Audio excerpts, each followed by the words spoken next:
I know Senator Smith had some follow-up questions. Thanks very much. And there are, along the same lines as Senator McCarthy's, and can I just thank officials for the time that you gave me recently where we explored these issues. It was reassuring to see or to learn about the working group, the cross-jurisdictional working group. But I think, as Senator McCarthy has highlighted, there is an urgency around this issue.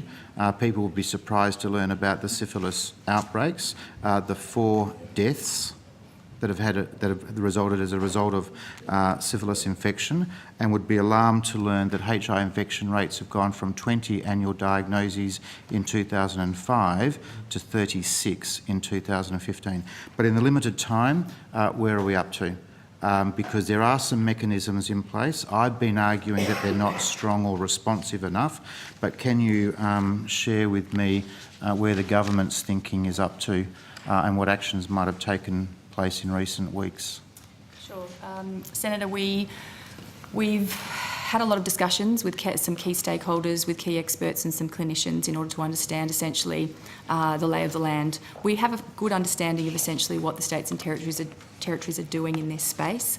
There's quite a lot of active programs underway, and our Minister Wyant has just written a letter to each of his health state counterparts to essentially call for us all to work together to essentially look a little deeper into the programs that are being run on the state and territory level, and for us to basically look at a Commonwealth response in this area, a Commonwealth response which I guess looks at where the gaps are and where the opportunities lie in this space. Okay, I think it's fair to say that increases in STI infections are not unique to Indigenous communities, but the rate or the disproportionality of infection is serious in Indigenous communities.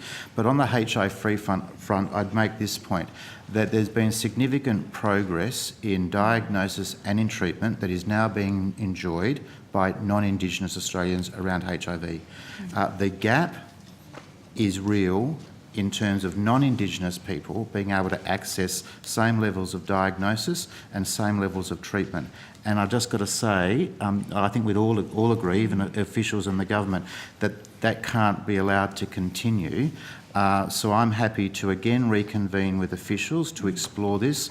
I understand the point that these are state and territory jurisdictional issues, but given the sense of urgency that Senator McCarthy has alluded to, it is going to require a more creative response than just relying on states and territories, I'm afraid.